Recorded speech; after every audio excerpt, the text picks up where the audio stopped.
CBSE words में आपका स्वागत है। इस वीडियो में हम क्लास 10 मैथमेटिक्स स्टैंडर्ड जिसका कोड 041 है उसका सैंपल क्वेश्चन पेपर डिस्कस करेंगे फॉर सेशन 2023-24।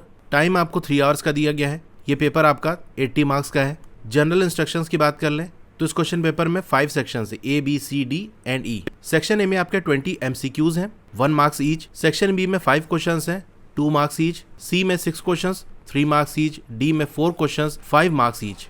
सेक्शन ई की बात कर लें तो 3 case based integrated units of assessment, यानी आपको केस स्टडी दी गई होगी, उससे रिलेटेड क्वेश्चन होंगे। तो ऐसी 3 केस स्टडी आपको दी जाएगी और हर जो केस होगा वो आपका 4 मार्क्स का होगा। उस केस के अंदर क्वेश्चंस होंगे तो सब पार्ट्स की अगर बात करें उसकी वैल्यू क्या होगी, एक क्वेश्चन आपका 1 मार्क्स का, फिर एक और क्वेश्चन 1 मार्क्स का और एक क्वेश्चन 2 मार्क्स का होगा।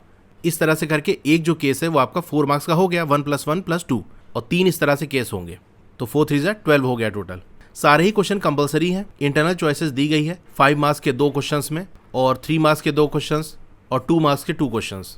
इसी तरह इंटरनल चॉइस दी गई है 2 मार्क्स का जो क्वेश्चन है सेक्शन ई वाले यानी केस वाले में भी जो 2 मार्क्स का क्वेश्चन है वहाँ भी आपको इंटरनल चॉइस देखने को मिलेगी। तो उनमें कोई एक आपको करना है। जहाँ पर ज़रूरत हो वहाँ आपको नीट फिगर बनानी है। पाई की वैल्यू आपको 22/7 लेनी है जहाँ पर ज़रूरत हो। इफ़ नॉट स्टेटेड यानी अगर लिखा नहीं है क्वेश्चन में कि पाई की वैल्यू कितनी लेनी है तो फिर आपको 22/7 लेना है। अगर आपको दिया है कि जैसे 3.14 लेना है तब तो वो लोगे, नहीं दिया तो 22/7 लेना है। ठीक है, चलो स्टार्ट करते हैं। सेक्शन ए की बात कर लें तो यहाँ पर जैसे 20 क्वेश्चंस हैं 1 मार्क्स के, तो MCQs हैं, इसको देख लेते हैं। फर्स्ट वाले में क्या कह रहा है कि 2 पॉजिटिव इंटीजर हैं A और B। A को लिखा गया है x³ y² और B को लिखा गया है xy³, जहाँ x और y प्राइम है। यानी ये A B जो इंटीजर्स हैं इनका प्राइम फैक्टराइजेशन लिखा हुआ है। जैसे मान लो 12 को हम क्या लिख सकते हैं, 2⁻² × 3, जहाँ 2 और 3 प्राइम है तो इस फॉर्म में जो लिखा है वो 12 का प्राइम फैक्टराइजेशन है। इसी तरह से हम कह सकते हैं कि A और B इनका प्राइम फैक्टराइजेशन आपको दिया हुआ है। आपसे पूछ रहा है कि क्या रिजल्ट ऑब्टेन होगा by dividing the product of positive integer. इनका प्रोडक्ट की बात कर रहा है तो प्रोडक्ट हम कर लेते हैं यानी A B क्या होगा, A आपका x³ y² है और B आपका xy³ है। तो सेम वेरिएबल्स की जो पावर है वो ऐड हो जाएगी। x² और x मिलके x⁴ हो जाएगा, y² और y³ मिलके y⁵ हो जाएगा। तो ये हमारा प्रोडक्ट आ गया। तो इस प्रोडक्ट को डिवाइड किया जा रहा है बाय LCM। LCM से डिवाइड किया जा रहा है तो पहले LCM तो निकाल लो। LCM क्या होगा इसका, प्राइम फैक्टराइजेशन में आप देखो जो भी प्राइम फैक्टर्स है उसको आपको लिख लेना है। अगर दोनों में कॉमन है तो मैक्सिमम पावर वाला लेना है। जैसे x यहाँ, मैक्सिमम पावर कहाँ है x³, तो x³ हमने ले लिया। इसी तरह y यहाँ, मैक्सिमम पावर कहाँ है y³, तो y³ हो गया हमारा। इससे डिवाइड करना है यानी x³ LCM से डिवाइड करना है तो LCM हमारा x³ y³ आया। तो यहाँ से पावर 3 चली गई, यहाँ से 3 चली गई तो सिर्फ x बचेगा, y³ है और y⁵ है तो 3 पावर ऊपर की चली गई तो 2 पावर बची, y² हो गया। तो xy², बी ऑप्शन इसका सही होगा। सेकंड वाला क्वेश्चन है आपको एक लीनियर पॉलिनोमियल दिया गया है y = fx। इसके जीरोस की बात कर रहा है और क्या होगा, तो देखो कोई भी कर्व x एक्सिस को जहाँ कट करता है वहीं पर हमको 0 देखने को मिलता है। तो कहाँ कट कर रहा है, ये वाले पॉइंट पे कट कर रहा है x एक्सिस को, y एक्सिस पे तो यहाँ कट कर रहा है लेकिन y की बात नहीं करनी, x एक्सिस पे कहाँ कट कर रहा है। तो जहाँ कट कर रहा है वहाँ पे कोऑर्डिनेट्स में x की क्या वैल्यू है, x कोऑर्डिनेट की क्या वैल्यू है, तो देखो ये 3 है तो बस ये हो जाएगा। एक ही जगह कट कर रहा है तो एक 0 होगा और वो 0 क्या होगा, 3 होगा। तो इसका बी ऑप्शन सही होगा। क्वेश्चन नंबर 3 की बात कर लें। The given pair of linear equations is not intersecting. Intersecting अगर नहीं होती तो कैसी होती है, पैरेलल होती है, क्योंकि अगर पैरेलल नहीं तो कहीं ना कहीं जाके वो इंटरसेक्ट करेगी। और आपको फिगर में दिया भी हुआ है which of the following statement is true, तो कौन सा स्टेटमेंट ट्रू होगा, तो पैरेलल लाइन की जो कंडीशन होती है वही इसका आंसर होगा। तो क्या होती है, A1/A2 बराबर होता है B1/B2 को, लेकिन ये बराबर नहीं होना चाहिए C1/C2 के। तो आपको ये देखो बी वाले ऑप्शन में दिख रहा है तो इसका बी ऑप्शन सही होगा। क्वेश्चन नंबर 4 की बात कर लें। Write the nature of roots of the quadratic equation. तो क्वाड्रेटिक इक्वेशन दी गई, उसके रूट्स के नेचर की बात कर रहा है तो उसके लिए हम क्या करेंगे, डिस्क्रिमिनेंट निकालेंगे। D = B² - 4AC। तो B क्या है, x का कोफिशिएंट -6 है, -6 का स्क्वायर कर लोगे तो आपका 36 हो जाएगा, -4, A आपका 9 है और C आपका -2 है, यानी 4 × 9 × -2। तो ये जो माइनस है और ये माइनस को प्लस कर देगा। तो मेन हमको वैल्यू नहीं निकालनी, सॉल्व नहीं करना, बस हमको ये देखना है कि डिस्क्रिमिनेंट की वैल्यू 0 के बराबर आ रही है, कम आ रही, ज़्यादा आ रही, कितना आ रही है। तो 36 में प्लस होगा, ये 4, 9 और 2 को ऐड कर लोगे, सॉरी मल्टीप्लाई कर लोगे, तो मल्टीप्लाई करने में वैसे 72 आ जाएगा, लेकिन इतना आपको करना नहीं है। बस हल्का सा आपको ये आइडिया लग गया कि D की वैल्यू कैसी आ रही है। तो यहाँ से हम कह सकते हैं जो D की वैल्यू है वो 0 से ज़्यादा आ रही है, और 0 ज़्यादा होती है तो क्या होती है, दो अलग अलग रूट्स हमको देखने को मिलते हैं और वो दोनों ही रियल होते हैं, तो कौन सा ऑप्शन मैच करेगा? 2 डिस्टिंक्ट रियल रूट्स, तो इसका सी ऑप्शन सही है। क्वेश्चन नंबर 5 की बात कर लेते हैं। दो एपी है, उनका जो कॉमन डिफरेंस है वो सेम है, ठीक है, डी की वैल्यू दोनों की सेम है। एक एपी का जो फर्स्ट टर्म है वो -1 है और दूसरे का आपको जो फर्स्ट टर्म दिया है वो -8 है। आपको डिफरेंस बताना है बिटवीन दियर फोर्थ टर्म्स। तो पहले वाले एपी के फोर्थ टर्म की अगर हम बात कर लें तो ए जो कि -1 दिया है प्लस n-1d, फोर्थ टर्म की बात कर रहा है ना, तो n की जगह आप 4 रखोगे, 4 - 1 आपका क्या होगा 3, n-1d क्या हो जाएगा 3d हो जाएगा। दूसरा वाला जो हमारा एपी है उसका फोर्थ टर्म की बात कर ले तो a4, इसको डैश मान लेते हैं। इतना लिख के नहीं दिखाना क्योंकि आपको डायरेक्ट सही ऑप्शन बताना है, सॉल्व नहीं करना है यहाँ पर, लेकिन फिर भी समझाने के लिए मैं आपको कर रहा हूँ यहाँ। तो फोर्थ टर्म ऑफ सेकेंड वाला जो हमारा है a डैश, इसको हम मान रहे हैं, इसका फर्स्ट टर्म -8 है प्लस ये भी फोर्थ ही टर्म निकालना तो 3d हो गया। तो a4 माइनस a4 डैश हम कर देंगे तो क्या हो जाएगा 3d और 3d तो माइनस हो जाएगा, चला जाएगा। -1 में से माइनस करेंगे -8 को तो ये माइनस माइनस प्लस हो जाएगा, यानी -1 + 8 हो जाएगा जो कि हमारा प्लस का 7 होता है। तो 7 किस में है? सी वाले में, तो सी ऑप्शन सही है। क्वेश्चन नंबर 6 की बात कर ले। Find the ratio in which the line segment joining 2, -3 and 5, 6 is divided by x axis. तो एक लाइन सेगमेंट है और उसके कोऑर्डिनेट्स आपको दिए हैं कि यहाँ से लेके यहाँ तक है। इस लाइन सेगमेंट को कौन डिवाइड कर रहा है? x एक्सिस डिवाइड कर रही है। तो x एक्सिस वाली लाइन की अगर हम कोऑर्डिनेट्स निकालने की कोशिश करें तो जानते हो क्या होगा? x एक्सिस पे y की वैल्यू 0 होती है। क्यों होती है? जैसे मैं यहाँ पर बना दिया और x एक्सिस आपकी ये वाली है, ठीक है, तो इसी x वाली लाइन पे है, इससे ना ऊपर जा रही ना नीचे जा रही। ऊपर नीचे जाती तो y एक्सिस में चलती, लेकिन इसी लाइन पे है तो इस लाइन पे y की वैल्यू 0 होगी, ठीक है। तो x की वैल्यू क्या है ये हमको नहीं पता, तो x ही मान लेते हैं। y 0 है ये तो पक्की बात है। अब यहाँ पर हम क्या करेंगे? सेक्शन फॉर्मूला यूज़ करेंगे, क्योंकि हमको रेशियो की बात कर रहा है ना, तो वो कहाँ से निकलेगा? सेक्शन फॉर्मूले से निकलेगा। तो दो फॉर्मूला आपने पढ़ा होगा, एक तो वहाँ जहाँ m1 m2 लेके कर रहे थे और एक K/1 वाला। तो हम K/1 वाला लेके चलेंगे, क्योंकि फिर m1 m2 दोनों ही हमको नहीं पता तो फिर प्रॉब्लम हो जाएगी। K/1 लेंगे तो एक तो 1 हो गया, दूसरा k निकाल लेंगे। तो x एक्सिस जिस पॉइंट पे कट कर रही है वो कोऑर्डिनेट हमारे ये हो गए। एक तो x है जिसका हमको पता नहीं है, कुछ भी हो सकता है, लेकिन y 0 है इतना पक्का है। तो अगर x की वैल्यू हम यहाँ से निकालेंगे सेक्शन फॉर्मूले से तो प्रॉब्लम ये आएगी, एक तो x हमको नहीं पता, दूसरा जो रेशियो है वो हमको नहीं पता, k की वैल्यू नहीं पता, तो एक ही इक्वेशन के अंदर दो अननोन आ गए तो सॉल्व नहीं होगा। अगर y की वैल्यू निकालेंगे तो y की वैल्यू हमको 0 पता है, ठीक है, जिस पॉइंट पे वो कट करेगी x एक्सिस उस लाइन सेगमेंट को, उसका y कोऑर्डिनेट पता है कि वो 0 है क्योंकि x एक्सिस कट कर रही है। तो फॉर्मूला क्या होता है? y = ky2 + y1 upon k + 1। ये फॉर्मूला आपने पढ़ा होगा। तो y की वैल्यू हमारी क्या है? 0 है और k तो हमको निकालना ही है। y2 क्या है? देखो 6 है, यानी 6k हो जाएगा, प्लस y1 क्या है? -3, तो ये प्लस का हटा के ये -3 हो जाएगा अपॉन k + 1। ये k + 1 अगर लेफ्ट साइड जाएगा 0 से मल्टीप्लाई होगा तो ये पूरा 0 हो जाएगा, यानी हम कह सकते हैं 6k - 3 = 0। 3 उधर जाएगा और 6 जाके नीचे डिवाइड हो जाएगा, तो k की वैल्यू कितनी आ गई? 1/2। रेशियो हमने क्या माना था कि ये रेशियो K/1 है। जो फॉर्मूला हमने यूज़ किया है उसमें रेशियो K/1 होता है, तो k की वैल्यू क्या है? 1/2:1। अब इसको सही बनाने के लिए 2 से मल्टीप्लाई कर दें, तो हाफ को 2 से मल्टीप्लाई कर दोगे तो ये 1 हो जाएगा, और 1 को 2 से मल्टीप्लाई कर दो 2 हो जाएगा, तो 1:2 रेशियो कहाँ देखने को मिल रहा है? ये ए वाला, तो ए ऑप्शन सही है। क्वेश्चन नंबर 7 की बात कर लें। x, y is 5 unit from the origin. तो कोई कोऑर्डिनेट आपको दिए गए हैं जो कि ओरिजिन से 5 यूनिट की दूरी पे है। How many such point lie in the third quadrant. तो ऐसे समझो कि थर्ड क्वाड्रेंट कौन सा है हमारा? ये वाला है थर्ड क्वाड्रेंट। ओरिजिन से 5 यूनिट दूर वो पॉइंट है, तो यहाँ मान लेते हैं ये पॉइंट है हमारा x, y। ओरिजिन से इसकी क्या दूरी है? 5 यूनिट्स की है। तो इस पॉइंट के कोऑर्डिनेट हमको नहीं दिए हैं, ये पॉइंट कहीं भी हो सकता है, बस ओरिजिन से 5 यूनिट की दूरी पे होना चाहिए। तो वो यहाँ हो सकता है, लेकिन कंडीशन क्या है कि यहाँ से लेके यहाँ तक की दूरी 5 यूनिट होनी चाहिए। यहाँ हो सकता है, यहाँ से यहाँ तक की दूरी 5 यूनिट होनी चाहिए। यानी अगर एक आर्क हम बनाएं 5 यूनिट रेडियस का, तो ऐसे ये बनेगा। तो इस आर्क के कोई भी पॉइंट ले लें, ओरिजिन से इसकी दूरी 5 यूनिट होगी, क्योंकि जो आर्क हमने कट किया है उसमें रेडियस जो लिया था वो 5 यूनिट का लिया था। तो ये जो पूरी लाइन बनेगी उसकी सेंटर से दूरी यानी ओरिजिन से दूरी 5 यूनिट होगी। तो इस आर्क के ऊपर इनफाइनाइट नंबर ऑफ पॉइंट्स हो सकते हैं। जैसे आप एक सर्किल बनाओ तो सर्किल के सर्कमफ्रेंस में कितने पॉइंट है? इनफाइनाइट हो सकते हैं। तो अगर कोई सर्किल का एक हिस्सा ले लिया, एक आर्क हमने ले लिया, उस पर भी इनफाइनाइट नंबर ऑफ पॉइंट्स होंगे। इसीलिए इसका डी वाला ऑप्शन सही होगा, इनफाइनाइटली मैनी, यानी ऐसे बहुत सारे होंगे। इनफाइनाइट नंबर ऑफ पॉइंट्स हो सकते हैं, कोऑर्डिनेट्स हो सकते हैं जिनकी दूरी ओरिजिन से 5 यूनिट पे हो और वो थर्ड क्वाड्रेंट में लाई कर रहा हो। ठीक है, तो इसका डी ऑप्शन सही है, हो गया। क्वेश्चन नंबर 8 की बात कर लें। एक ट्राइंगल है ए बी सी जहाँ डी ई पैरेलल है ए बी के, यानी ये डी ई है, ये पैरेलल है किसके, ए बी के। If A B equals A, D E equal X, B equal B and E C equal C, express X in term of A B and C. तो X को लिखना है आपको ए बी सी के form में। तो कैसे करेंगे, आपने एक रिलेशन पढ़ा होगा, अपनी बुक के अंदर एक क्वेश्चन किया होगा, उस क्वेश्चन के फॉर्म में एक रिलेशन आपको बताया गया होगा कि अगर कोई ट्राइंगल है उसके किसी एक साइड से एक पैरेलल लाइन ड्रॉ कर दी जाती है इस तरह से कि बाकी जो दूसरी दो साइड्स है उसको इंटरसेक्ट करती है या वहाँ पर उसको डिवाइड करती है, तो फिर वहाँ देखोगे दो ट्राइंगल आपको बनते हुए दिखेंगे। वो दोनों ट्राइंगल्स आपस में सिमिलर होंगे। तो यहाँ पर आपको एक तो बड़ा वाला ट्राइंगल ए बी सी वाला है, यानी ये ए बी सी। दूसरा आप देखोगे ये छोटा वाला ट्राइंगल सी डी ई, ये दो ट्राइंगल है, ये दोनों सिमिलर होंगे। सिमिलर का मतलब इनकी साइड्स का जो रेशियो है वो इक्वल होगा।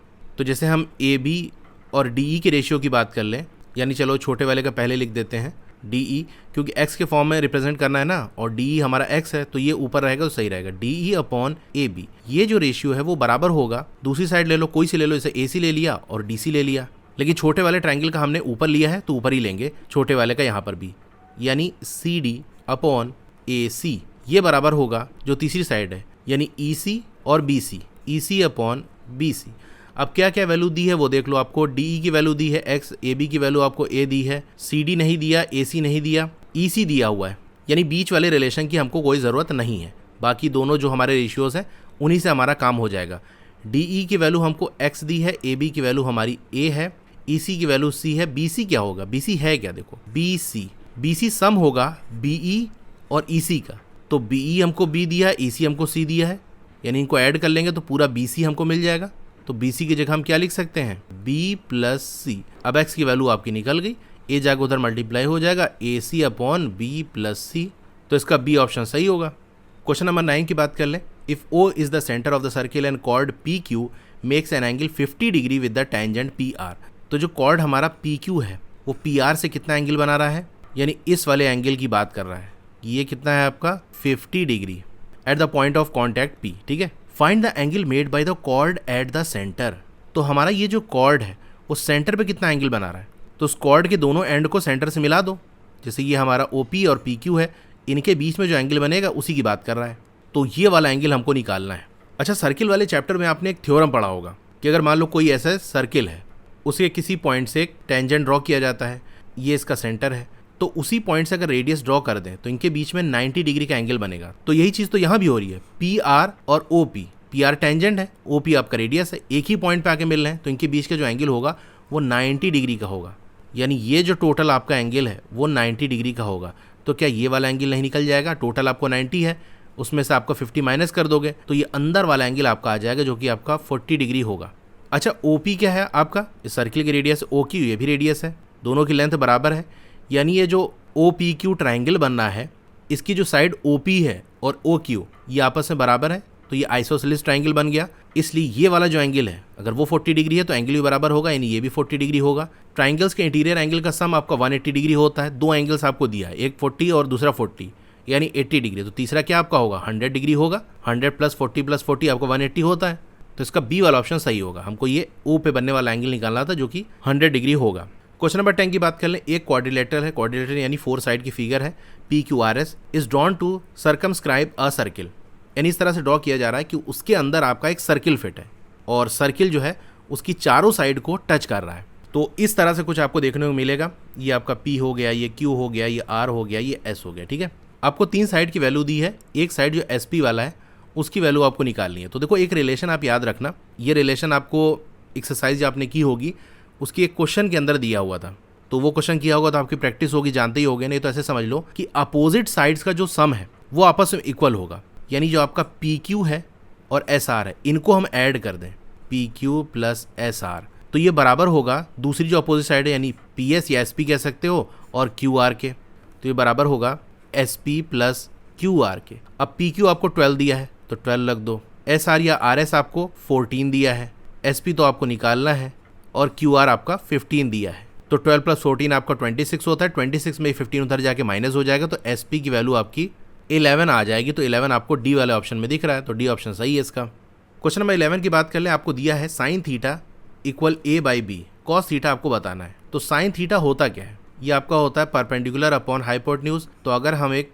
ट्राइंगल बनाएं और ये हमारा थीटा है तो परपेंडिकुलर हमको क्या दिया है a, हाइपोटेन्यूज हमारा b है। बेस हम नहीं निकाल सकते, पाइथागोरस थ्योरम आप लगाओगे उससे बेस की वैल्यू निकालना चाहोगे तो बेस की वैल्यू क्या आएगी, अंडर रूट हाइपोटेन्यूज का स्क्वायर जो कि b स्क्वायर है माइनस परपेंडिकुलर का स्क्वायर जो कि a स्क्वायर है। ठीक है, अब कॉस थीटा क्या होता है आपका base upon hypotenuse.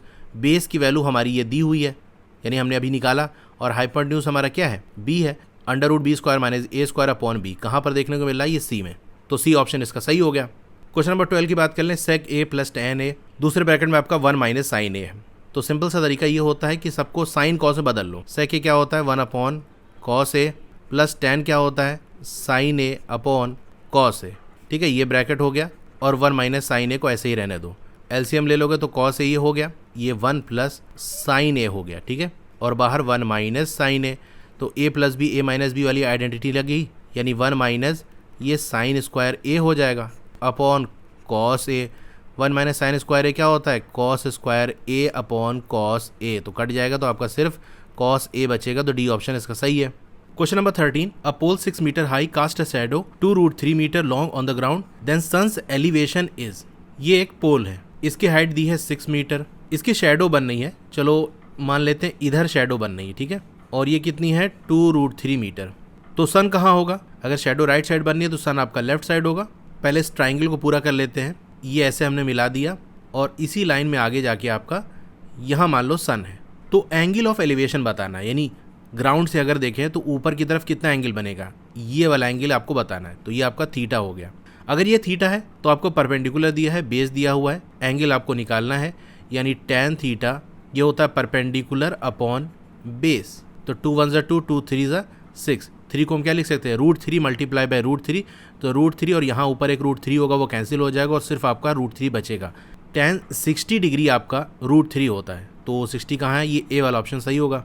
Question number 14, if perimeter and area of circle are numerically equal. कोई सर्किल है उसका पेरीमीटर और एरिया इक्वल है। न्यूमेरिकली इक्वल का मतलब उसकी जो नंबर वाली वैल्यू है वो इक्वल है। ऑब्वियसली यूनिट तो इक्वल नहीं हो सकती, जैसे मान लो अगर रेडियस मीटर में है तो पेरीमीटर की यूनिट जो आएगी वो भी मीटर में होगी, लेकिन एरिया मीटर स्क्वायर होगा, तो यूनिट इक्वल नहीं होगी, सिर्फ नंबर वाली वैल्यू इक्वल होगी। तो पेरीमीटर यानी 2 पाई आर ये बराबर है एरिया के यानी पाई आर स्क्वायर। तो पाई से पाई चला गया, यहाँ से एक आर और आर चला गया, तो आर की वैल्यू आपको 2 आ गई। रेडियस ही निकालना था, 2 कहाँ है, ये ए वाला option. Question number 15, it is propose to build a single circular park equal in area to the sum of areas of 2 circular parks of diameter 16 metre and 12 metre in locality. The radius of new park, एक नया park propose किया गया, यानी बनना है उसको, उसका जो एरिया होगा वो कितना होगा, सम करें। अगर एरिया को 2 पार्क है, दोनों का डायमीटर आपको दिया है, यानी नया वाला जो पार्क बनेगा उसका area pi R, capital R से डिनोट कर देते हैं, पाई आर स्क्वायर, ये बराबर होगा 2 सर्कुलर पार्क, उनके डायमीटर्स आपको दिए हैं, उनके सम के बराबर। तो एक जो सर्कुलर पार्क है उसका हम मान लेते हैं पाई आर 1 स्क्वायर, दूसरे का मान लेते हैं पाई आर 2 स्क्वायर। ठीक है, तो पाई से पाई यहाँ चला जाएगा, सिर्फ आर वाले टर्म बचेंगे, यानी आर स्क्वायर क्या हो जाएगा, पहले वाले के रेडियस का है, डायमीटर आपको 16 दिया यानी रेडियस आपका 8, इसका स्क्वायर हो गया, प्लस दूसरे वाले का आपको डायमीटर 12 दिया है, रेडियस यानी 6 हो गया, 6 स्क्वायर हो गया, 8 8 64, 6 6 36, आपका ये 100 हो जाएगा। तो आर की वैल्यू 10 आ जाएगी, 10 आपका A option. Question number 16, there is a green square board of side 2a unit. तो इस तरह से ग्रीन स्क्वायर बोर्ड है, इसका साइड दिया है आपको 2a यूनिट, सर्कमस्क्राइबिंग अ रेड सर्किल, इसके अंदर आपका एक रेड कलर का सर्किल है। तो इस तरह से रेड सर्किल सर्कमस्क्राइब है, यानी सर्किल स्क्वायर के सारे साइड को टच कर रहा है। Jaidev is asked to keep a dot on the above said board. तो ऊपर जिस बोर्ड की बात की जा रही है, स्क्वायर बोर्ड की बात की जा रही है, उसी स्क्वायर बोर्ड पे एक डॉट को रखना है, एक डॉट लगाना है। Find the probability that he keeps a dot on the green region. तो क्या प्रोबेबिलिटी है कि वो ग्रीन वाले रीजन में डॉट को रखेगा। अब प्रोबेबिलिटी कैसे निकालते हो, number of favourable outcome upon total possible outcome. तो टोटल क्या हो सकता है, आपको उस बोर्ड पे डॉट लगानी है, यानी बोर्ड का जो एरिया होगा उसमें कहीं भी डॉट लग सकती है, उसी पे लगानी है, यानी टोटल पॉसिबिलिटी तो यही है कि बोर्ड पे लगेगी तो बोर्ड का पूरा एरिया में कहीं भी लग सकती है। तो बोर्ड आपका जो है वो स्क्वायर शेप का है, इसका साइड आपको 2a दिया है, 2a स्क्वायर हो जाएगा, यानी टोटल की जगह ये फेवरेबल वाला है अपॉन टोटल होता है, ये आपकी प्रोबेबिलिटी होती है। तो टोटल वाला आपका क्या है कि जो स्क्वायर बोर्ड है उसी में लगानी है, तो स्क्वायर बोर्ड का जो एरिया है वो हम निकाल लेंगे, 2a स्क्वायर यानी ये 4a स्क्वायर हो जाएगा। फेवरेबल क्या है, यानी हमको कहाँ चाहिए, वो ग्रीन वाले रीजन पे चाहिए। तो ग्रीन वाला रीजन क्या है, अगर स्क्वायर के एरिया में से सर्किल वाला जो रेड कलर से है उस एरिया को निकाल दें तो बचेगा हमारा ग्रीन वाला। स्क्वायर का एरिया हमारा 4a स्क्वायर है और रेड वाला जो सर्किल है उसका एरिया क्या है, सर्किल का अगर मान लो सेंटर ये है तो यहाँ से यहाँ तक ये पूरा डायमीटर होगा स्क्वायर की साइड के लेंथ के बराबर। तो रेडियस क्या हो जाएगा, हाफ हो जाएगा, यानी a। डायमीटर 2a है तो रेडियस a हो जाएगा। तो सर्किल का एरिया क्या हो जाएगा, पाई a स्क्वायर। तो फेवरेबल आउटकम हमारा ये हो गया 4a square minus pi a square. तो a कॉमन लेके a तो कट जाएगा और क्या बचेगा आपका 4 माइनस पाई अपॉन 4। तो कौन सा ऑप्शन मैच कर रहा है, बी वाला मैच कर रहा है, तो इसका बी ऑप्शन सही है। Question number 17, 2 cards of hearts and 4 cards of spade are missing from a pack of 52 cards. What is the probability of getting a black card from the remaining pack? तो 2 heart का और 4 spade का गायब हो गया, total 52 होता है। तो प्रोबेबिलिटी निकालनी है, तो टोटल अब कितना बचा, फेवरेबल अपॉन जो टोटल होता है, तो टोटल आपका 52 में से 6 चला गया तो 46 बचा। फेवरेबल क्या है, हमको प्रोबेबिलिटी किसकी निकालनी है, ब्लैक कार्ड की निकालनी है। तो ब्लैक कार्ड आपके कितने होते हैं, आधे ब्लैक होते हैं आधे रेड होते हैं, यानी 26 ब्लैक होगा और 26 रेड होगा। हमको सिर्फ ब्लैक वाले पे फोकस करना है। अब क्या 26 टोटल ब्लैक कार्ड है, कुछ गायब नहीं है, तो जो स्पेड होता है वो ब्लैक कलर का होता है, इसके 4 गायब हैं, यानी ब्लैक वाले सारे 26 नहीं हैं, 4 इसमें से गायब भी हैं, तो -4 कर दोगे तो आपका 22 आ जाएगा। तो फेवरेबल क्या हो गया 22 अपॉन 46, बी ऑप्शन सही होगा। Question number 18, find the upper limit of the model class from the given distribution. तो मॉडल क्लास क्या होता है, वो क्लास इंटरवल जहां पर फ्रीक्वेंसी सबसे ज़्यादा हो। अब फ्रीक्वेंसी यहाँ पर क्या दी हुई है, पहले अगर आप देखोगे इस तरह का क्वेश्चन, यानी एग्जैक्टली यही क्वेश्चन आपकी बुक में दिया हुआ है, बस वहाँ मीडियन निकालने को दिया था, यहाँ मॉडल क्लास की बात कर रहा है, ठीक है, वो भी अपर लिमिट की बात कर रहा है। तो अगर आपने एक्सरसाइज के क्वेश्चन किए हैं तो बहुत आसानी से हो जाएगा, नहीं तो मैं यहाँ आपको अच्छे से समझा देता हूँ। देखो हाइट दी हुई है सेंटीमीटर्स के अंदर और नीचे आपको नंबर ऑफ गर्ल्स दिया हुआ है, यानी कितनी गर्ल्स की हाइट कितनी है उसकी बात की जा रही है। बिलो 140 सेंटीमीटर ऐसी आपकी 4 गर्ल्स हैं, बिलो 145 जिनकी हाइट है सेंटीमीटर्स में वो 11 है, इसी तरह बिलो 150 बिलो 155 इस तरह दिया हुआ है। तो जब बिलो और अबव की बात होती है ना तो पहले उसको हम क्लास इंटरवल में बदलते हैं, कहाँ से लेके कहाँ तक, इस तरह से टेबल बनाते हैं। ये आपको नहीं दिया हुआ है, यहाँ बिलो की बात कर रहा है, इसी तरह कुछ क्वेश्चन आएंगे जहाँ हो सकता है अबव की बात हो, तो वहाँ सबसे पहले आपका काम ये है कि क्लास इंटरवल बना लो। अब यहाँ हमारा MCQ बेस्ड है, इसलिए हमको टेबल बना कर दिखाना नहीं है, तो ज़रूरी नहीं कि आप टेबल बनाओ, यहीं पर मैं आपको समझा देता हूँ कि देखो कि आपको क्या करना है। पहला वाला कॉलम बिलो 140 है तो ऐसे ही रहेगा। अब अगली जो क्लास होगी, यानी जो हाइट 140 सेंटीमीटर से कम है, वो हो गया एक क्लास इंटरवल, इसको 0 से 140 भी लिख सकते हो, नहीं तो बिलो 140 ही रहने दो। फिर 140 से लेके 145 तक एक क्लास बना लेते हैं, यानी 140 से लेके 145 तक, ठीक है, ये क्लास हो गई। फिर 145 से लेके 150 तक ये क्लास हो गई, 150 से लेके 155 तक, 155 से लेके 160 तक और 160 से लेके 165 तक। ये आपने चैप्टर पढ़ा होगा तभी अच्छे समझ में आएगा, वरना ये क्या हो गया, कहाँ से बना दिया, नहीं समझ में आएगा।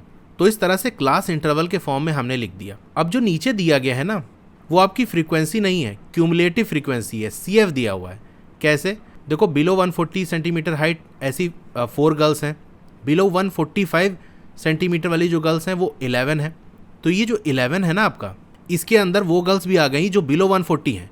भाई 145 सेंटीमीटर से हाइट जिनकी कम है, उसके अंदर वो भी गर्ल्स तो आएंगी जिनकी हाइट 140 से कम है, और 140 से कम ऐसे 4 हैं, यानी इन 140 से कम वाला हम निकाल दें तो 140 से लेकर 145 सेंटीमीटर हाइट के बीच में जो गर्ल्स हैं उनकी वैल्यू आ जाएगी कि नहीं। टोटल 145 सेंटीमीटर से कम वाली तो 11 है, लेकिन हमको 140 से 145 चाहिए, तो 140 से कम जिनकी हाइट है उनको हटा दो, तो 140 और 145 के बीच वाला आ जाएगा। तो ये हमको 4 दिया, यानी 11 में से 4 माइनस कर देंगे तो आ जाएगा ये। सबसे पहली बात तो बिलो 140 वाली हमारा 4 ही रहेगा। 140 से लेके 145 के बीच में 11 माइनस 4 जो कि आपका 7 हो जाएगा। इसी तरीके से 150 सेंटीमीटर से हाइट जिनकी कम है, ऐसी तो 29 गर्ल्स हैं, लेकिन हमको क्या बताना है, जो अभी हमने क्लास इंटरवल बनाया 145 से लेके 150, तो 145 से लेके 150 तक की जिनकी हाइट है उनका हमको निकालना है। तो 145 से कम जो है उनको हटा दोगे तो बिलो 145 11 है, यानी इस 29 में से 11 माइनस कर देंगे तो आपका 18 आ जाएगा। ये आपकी फ्रीक्वेंसीज है, जब क्लास इंटरवल में वैल्यूज दी होती हैं तो वो आपकी फ्रीक्वेंसीज हो जाती है। तो ये 18 कैसे आया, इस 29 में से हमने 11 माइनस कर दिया। 7 कैसे आया था, 11 में से 4 माइनस कर दिया, यानी आगे वाले में से पीछे वाले को माइनस कर दो। तो 40 में से 29 को माइनस कर देंगे तो यहाँ वाली वैल्यू आ जाएगी 150 से 155 वाली, तो ये आपका 11 हो जाएगा। इस तरह 46 में से 40 चला गया तो 6 बचा, 51 में से 46 चला गया तो आपका 5 बचा। ये फ्रीक्वेंसीज आ गई। अब देखो फ्रीक्वेंसी सबसे ज़्यादा किसकी है, ये 18 है। 18 किस क्लास इंटरवल में आ रहा है, 145 से लेके 150, यानी 145 से लेके 150 इसमें आ रहा है आपका 180। तो आपसे क्या पूछा था, अपर लिमिट। 145 आपका लोअर लिमिट है और 150 आपका अपर लिमिट है, तो अपर लिमिट पूछा था, यानी 150 आपका आंसर होगा। अगर ये अच्छे से क्लियर नहीं हुआ तो आप चैप्टर पढ़ोगे तब आपको समझ में आएगा, ठीक है। वहाँ मैंने आपको डिटेल में चीज़ें समझाई हैं, प्रीवियस ईयर क्वेश्चंस की वीडियो है, उसको देख लोगे तो बहुत सारी चीज़ें हैं, उससे आपको क्लियर हो जाएगा ये, क्योंकि यहाँ हम डायरेक्ट क्वेश्चन कर रहे हैं। अगर हम आपको चैप्टर पढ़ाने लगा, कॉन्सेप्ट बताने लगा तो फिर हो गया, ये जस्ट एक तरह से रिवाइज मैंने करा दिया आपको। तो 150 कहाँ है, ये डी वाला ऑप्शन सही होगा। क्वेश्चन नंबर 19 की बात करें, देखो यहाँ डायरेक्शन दिया हुआ है। तो क्वेश्चन नंबर 19 और 20 आपके उसमें स्टेटमेंट दिया होगा, एक असर्शन है, उसके बाद आपको एक स्टेटमेंट दिया होगा जो कि रीज़न होगा, आर से डिनोटेड है। करेक्ट ऑप्शन आपको चूज़ करना है, ठीक है। तो असर्शन में क्या दिया हुआ है, स्टेटमेंट ए, जिसे असर्शन हम कहेंगे, total surface area of top. ये टॉप क्या है, लट्टू, लट्टू को टॉप कहते हैं, ठीक है। तो लट्टू का जो टोटल सरफेस एरिया है वो क्या होगा, is sum of curve surface area of hemisphere, यानी ऊपर जो हेमिस्फीयर है इसका curve surface area and curve surface area of cone. तो इन दोनों को निकाल लें, इसका सम कर लें तो हमको टोटल सरफेस एरिया टॉप का यानी लट्टू का मिल जाएगा, ठीक है। तो क्या ये बात सही है, सही है बिल्कुल, ऐसे ही तो निकालते हैं। अब दूसरा स्टेटमेंट, स्टेटमेंट आर, इसके अंदर रीज़न दिया है, यानी ऊपर जो स्टेटमेंट दिया ना उसका रीज़न आपको इस वाले स्टेटमेंट मिलेगा, फिर आपको बताना है कि हाँ क्या सही क्या नहीं, वही ऑप्शन में हम देखेंगे। तो पहले हम ये देखते हैं कि स्टेटमेंट ने क्या दिया है, ये सही है कि नहीं। तो रीज़न वाले में जो बात लिखी है वो क्या लिखा है, टॉप इज ऑब्टेन्ड बाई, यानी जो लट्टू है वो कैसे बनता है, by fixing the plane surface area of hemisphere and cone together. तो कोन और हेमिस्फीयर का जो प्लेन वाला हिस्सा है को मिलाते हैं, देखो यहाँ पर हमने ऐसे मिला दिया तो ये इस तरह से लट्टू बन गया। तो क्या ये बात सही है, ये भी बात सही है। अब ऑप्शन में देखते हैं, असर्शन रीजन क्वेश्चंस अगर आपने पहले देखे हैं तो समझ जाओगे क्या बात है, नहीं तो मैं आपको थोड़ा सा यहाँ बता देता हूँ। जैसे आप ए वाले स्टेटमेंट में देखोगे ना तो कह रहा है both A and R are true, तो हाँ बात सही है, दोनों सही है। बी में देखोगे वहाँ भी ये लिखा है both A and R are true, तो भाई ए चूज़ करें कि बी चूज़ करें, इसके लिए हमको आगे पढ़ना पड़ेगा। ए वाले में क्या कह रहा है, and reason R is correct explanation of A. देखो असर्शन रीज़न में क्या होता है ना, एक स्टेटमेंट ए नाम से दिया होता है, दूसरा आर नाम से दिया होता है। आर मतलब रीज़न, रीज़न से समझिए आ रहा है कि रीज़न दिया जा रहा है, किसी चीज़ की वजह बताई जा रही है। तो अगर ए वाले में जो बात लिखी है उसका एक्सप्लेनेशन आपको आर में दिया है, यानी वो क्या है, उसका क्या रीज़न है, ए जो सही है स्टेटमेंट उसका क्या रीज़न है, क्यों हम कह रहे हैं सही है। अगर उस क्यों का जवाब आपको आर वाले स्टेटमेंट में मिल रहा है तब तो ए ऑप्शन चूज़ करेंगे कि हाँ करेक्ट एक्सप्लेनेशन है, आर जो है वो करेक्ट एक्सप्लेनेशन है ए का। और अगर दोनों बातें सही हैं लेकिन दोनों अपनी अपनी जगह अलग अलग सही है, आर में जो बात लिखी वो ए वाली बात का रीज़न नहीं है, एक्सप्लेन नहीं कर रहा है ए वाली बात को, तब हम बी ऑप्शन चूज़ करेंगे। अब ऊपर वाले स्टेटमेंट जो हमसे बात की गई कि लट्टू का जो सरफेस टोटल सरफेस एरिया निकालना है, तो उसके लिए आप हेमिस्फीयर और कोन दोनों का कर्व सरफेस एरिया निकाल के सम कर दो तो आपका आ जाएगा। ऐसा क्यों, क्योंकि इनका जो प्लेन वाला एरिया होता है उसको तो एक साथ जोड़ देते हैं, वो तो अंदर चला जाता है, लट्टू के अंदर वाले हिस्से को हो जाता है, कर्व वाले हिस्से में नहीं रह जाता वो। यानी रीज़न में जो बात लिखी वो ए वाली बात को एक्सप्लेन कर रहा है कि हम कर्व सरफेस एरिया ही क्यों निकालते हैं, क्योंकि जो प्लेन वाली सरफेस है वो तो फिक्स हो गई ना, वो ज्वाइन हो गई, वो अंदर चली गई। तो इसका ए वाला ऑप्शन सही होगा कि ए और आर दोनों सही है, और आर में जो बात लिखी है वो ए वाली बात को एक्सप्लेन कर रही है कि ए वाली बात सही क्यों है, उसका रीज़न आपको आर वाले में मिल जाएगा। Question number 20, statement A assertion, तो ये आपको दिया हुआ है, कह रहा है इज़ एन ए पी। तो क्या ये ए पी है, चेक करते हैं। देखो इसको कैसे लिखा गया है, एक तो आपका -5 लिखा गया, उसके बाद -5/2, इसको सॉल्व कर लोगे तो आपका कितना आएगा -2.5, फिर आपका 0 है, फिर कॉमा 5/2 आपका होता है 2.5, और आगे इस तरह चलता जा रहा है। तो ए पी हम कैसे चेक करते हैं, बाद वाली वैल्यू में से उसके ठीक पीछे वाली वैल्यू को माइनस कर दो, इसी तरह सब में करो, देखो क्या सेम आ रहा है। अगर सेम आ रहा है यानी कॉमन डिफरेंस हमको देखने को मिल रहा है तो वो ए पी है। -2.5 में से -5 को माइनस कर दो, -2.5 -5 तो ये प्लस हो जाएगा, तो आपका कितना आ जाएगा 2.5, यानी कॉमन डिफरेंस 2.5 का है कि -5 में 2.5 ऐड करेंगे तो -2.5 आ जाएगा, इस -2.5 में 2.5 ऐड करेंगे तो आपका 0 हो जाएगा, फिर 0 में 2.5 ऐड करेंगे तो 2.5 हो जाएगा। तो वही कॉमन डिफरेंस को डी को ऐड करते जा रहे हैं, आगे वाली वैल्यू मिलती जा रही है। तो हाँ ये बात सही है, ये ए पी है। स्टेटमेंट आर रीजन में क्या कह रहा है, the term of an arithmetic progression can not have both positive and negative rational numbers. कह रहा है जो एपी है ना, उसके जो टर्म्स है उसके अंदर दोनों पॉजिटिव और निगेटिव रैशनल नंबर्स नहीं हो सकते। यानी कोई एपी है उसके अंदर पॉजिटिव नंबर भी है, निगेटिव नंबर भी है, तो ऐसा नहीं हो सकता। तो भाई अभी ऊपर ही देखो, एक तो हमने देखा इसके अंदर निगेटिव नंबर्स भी हैं, पॉजिटिव नंबर्स भी हैं, और ये एपी बनना है। वैसे भी आप जानते हो एपी के अंदर पॉजिटिव निगेटिव दोनों ही नंबर हो सकते हैं, तो ये बात गलत है। तो ए सही, आर फॉल्स, तो सी वाला ऑप्शन होगा A true but R is false. ठीक है, तो यहाँ आकर हमारा सेक्शन ए कंप्लीट हो गया और इस वीडियो में हम यहीं तक रखते हैं।